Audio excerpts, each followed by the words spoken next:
என் அன்பிற்குரிய பிள்ளையே, உன் உணர்ச்சிகளை விட உன் விசுவாசம் மிக முக்கியத்துவம் வாய்ந்த ஒரு காலகட்டத்தை நீ கடந்து கொண்டிருக்கிறாய்.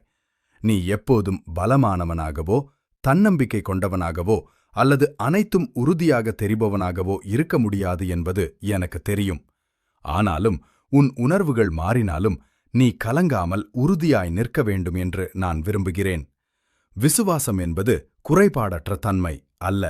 மாறாக, உன் பாதை தெளிவாக தெரியாத போதும் மீண்டும் மீண்டும் என்னையே தேர்ந்தெடுப்பதே விசுவாசம்.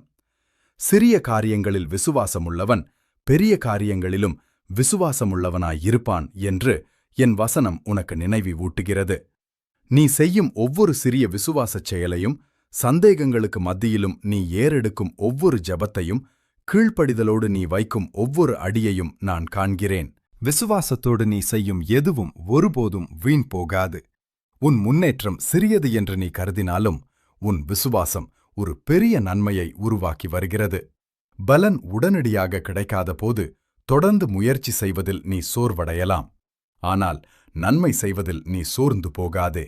நீ சோர்ந்து போகாமல் இருந்தால் ஏற்ற காலத்தில் அதற்கான பலனை அறுப்பாய். என் காலத்திற்கு என்று ஒரு தெளிவான நோக்கம் உண்டு. இன்று நீ விசுவாசத்தோடு விதைக்கும் விதைகள் நான் உனக்காக குறித்த நேரத்தில் நிச்சயமாக பலன் தரும். விசுவாசமாக இருப்பது என்பது உன் ஆத்துமாவை பலப்படுத்தும் சூழல்களை தேர்ந்தெடுப்பதும் ஆகும். ஊக்கமளிக்கும் வார்த்தைகளாலும் என்னை பற்றிய நினைவூட்டல்களாலும் நீ சூழப்பட்டிருக்கும் போது உன் விசுவாசம் புதுப்பிக்கப்படும். உன் ஆத்துமாவை உயர்த்தி என்னோடு உன்னை நெருங்கச் செய்யும் செய்திகளோடு தொடர்பில் இருப்பது உன் வாழ்க்கையில் சமாதானமும் வழிநடத்துதலும் நிலைத்திருக்க உதவும்.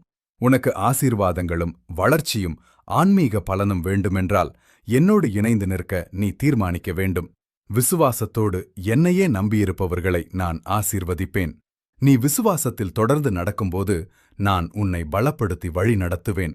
உன் விடாமுயற்சிக்கு நீ இப்போது கற்பனை செய்ய முடியாத விதத்தில் நான் பலனளிப்பேன். உன் பயணத்தை வேகம் கொண்டோ அல்லது மற்றவர்களுடனான ஒப்பீடு கொண்டோ அளவிடாதே.